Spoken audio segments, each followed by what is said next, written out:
Hello viewers, Urdu مزہ episode number 27 part 1۔ کیا کر رہی ہو تم؟ وہ آنکھیں بند رکھے ہی مخاطب ہوا تھا۔ اس کو نیند میں رکھنے کی لیلا کی تمام کوشش ناکام رہی تھی، مگر پھر بھی وہ اس کے چہرے پر جھکی رہی۔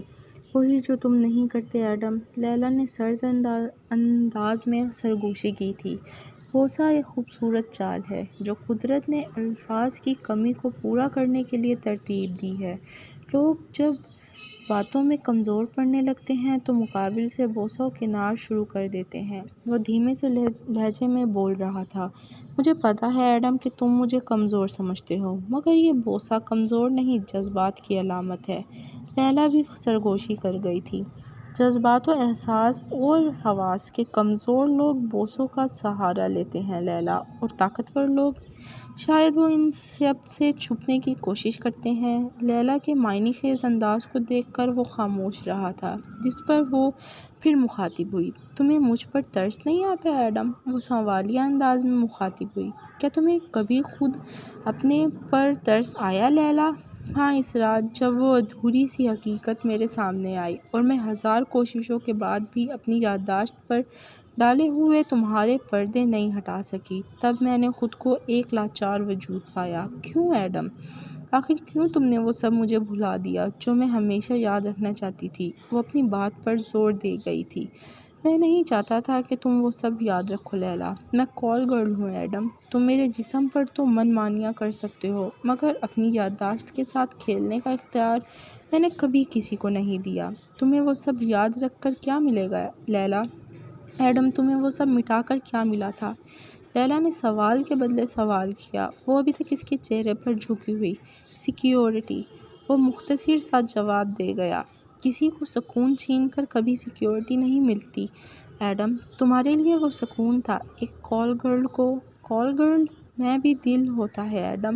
وہ اپنے درمیان میں ٹوک کر اپنی بات رکھ گئی۔ میرے لیے تو وہ سب سکون تھا، تمہارے لیے کیا تھا؟ وقت گزری یا وقت بربادی؟ سکون۔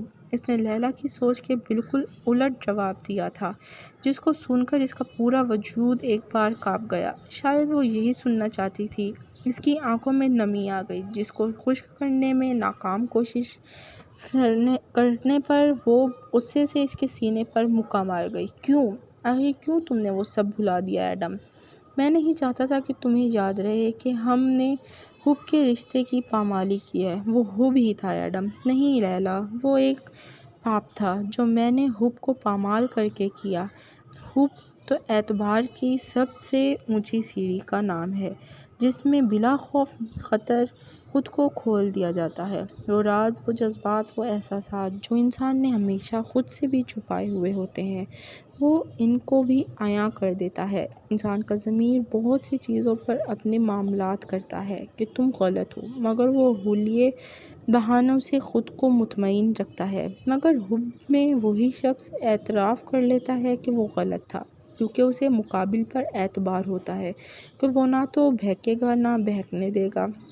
لیلا اس کی بات مکمل ہونے سے پہلے ہی اس کے چہرے سے نظریں ہٹا کر خود کو اس کے سینے پر گرا گئی تھی۔ اس کا دل زوروں سے دھڑکنے لگا تھا، کیونکہ اصل جھوٹ اور حب کی پامالی تو لیلا کر رہی تھی۔ وہ اپنے آنسو ضبط کرتی رہ گئی تھی۔ وہ چیخ چیخ کے ایڈم کو بتانا چاہتی تھی کہ وہ ایک پولیس ایجنٹ ہے جو اس کو پکڑوانے کے لیے اس کی زندگی میں آئی ہے، مگر اس کی آواز گلے میں ہی اٹک گئی۔ وہ خود کو اس سے ہٹا کر اپنی جگہ پر خود کو گرا گئے اور اپنے دماغ میں چلتی جنگ کے زیر اثر گئی۔ فاہمہ، تم اسے پکڑوا دو۔ اور کال گرل، اس نے تم سے حب کی پامالی کی وجہ پوچھی تو کیا جواب دے پاؤ گی؟ لیلا، تم نے زبان کھولی تو تم یہاں ہی ماری جاؤ گی۔ تو مر جاؤ نا فاہمہ، آخر تم مرتی کیوں نہیں؟ کنسنٹریٹ ان یور ٹارگٹ لیلا، یہی موقع ہے فاہمہ، سچ بتا دو، ابھی تو موقع آیا ہے لیلا انفارمیشن ٹرانسفر کرنے کا۔ وہ اپنے دماغ میں ہی الجھی ہوئی تھی کہ تبھی اسے محسوس ہوا کہ وہ اپنے بستر پر ہی چھوڑ کر جانے والا ہے۔ وہ فوری سے اس پر جھک گئی۔ تم نہیں بہکے تھے ایڈم، وہ سب میرا قصور تھا، اس کی ذمہ دار میں ہوں۔ تم نے حب کو قائم رکھا، شاید میں ہی چونکی تھی، اس دن بھی اور آج بھی۔ وہ نہیں چاہتی تھی کہ وہ اپنے بستر پر چھوڑ جائے، اس لیے سب کچھ اپنے پر لے گئی، کیونکہ اسے اس سب میں اپنا آپ غلط نظر آ رہا تھا۔ وہ اپنے ہونٹ زبردستی اس کے ہونٹوں پر رکھ گئی۔ مجھے معاف کر دینا ایڈم، میں اپنی حدود سے نکلی ہوں۔ میں سکون کی تلاش میں بہک رہی تھی۔ میں نے وہ سب پامال کیا، اپنے سکون کے لیے اور تمہارے سکون کے لیے۔ وہ ایک جملہ بولتی اور پھر اس کے ہونٹوں سے ہونٹ ملاتی اور پھر اگلا جملہ بول جاتی۔ لیلا نہ چاہتے ہوئے بھی خود کو سچ کہنے سے روک گئی تھی۔ وہ اپنے ایجنٹ ہونے کے سوا دل کی ہر بات کرتی چلی گئی۔ جیسے جیسے اس کے ہونٹوں کے بوسے لے پا رہی تھی، وہ ویسے ویسے اس کی سانسوں سے دل کی سانس نکلتی جا رہی تھی۔ Please viewers, subscribe the channel, press the bell icon, like video, do comments and share with your friends. Thank you.